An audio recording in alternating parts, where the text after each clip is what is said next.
economic activity.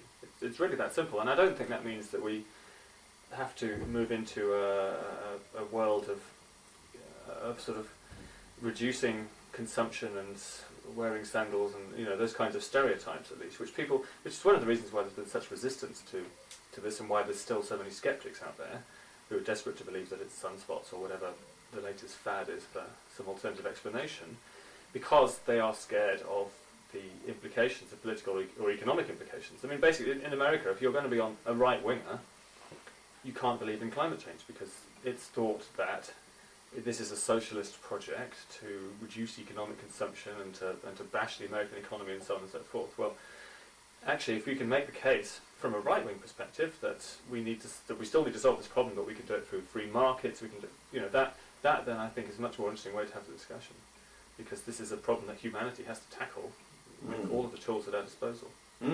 Now, we have, of course, been hugely increasing the consumption of electricity, and that's the generation of electricity is one of the issues at the core of this.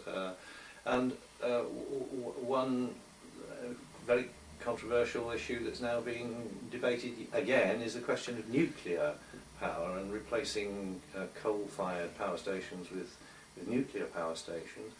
How do you see that issue? Have you got a particular view of that one? All forms of electricity generation have risks and have benefits.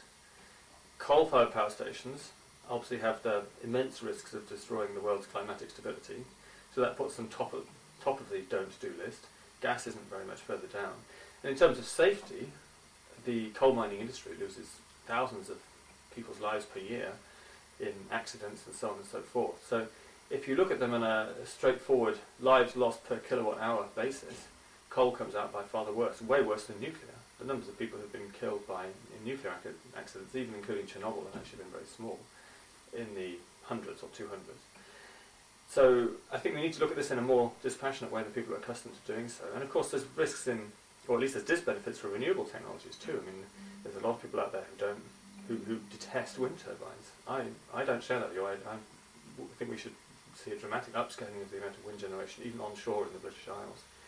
But you've got to get your energy from somewhere if you don't want the lights to go off. And so you can't be against everything. And at the moment, Bob May, who used to be president of the Royal Society, his suggestion was that we should use magic to generate energy, because that's the only thing that people would be in favour of. So given that we don't have that option, we need to actually choose from the basket of available technologies some that we can go forward with. Personally, I think for the UK, it needs to be a renewables-led solution, but nuclear may be an important contribution.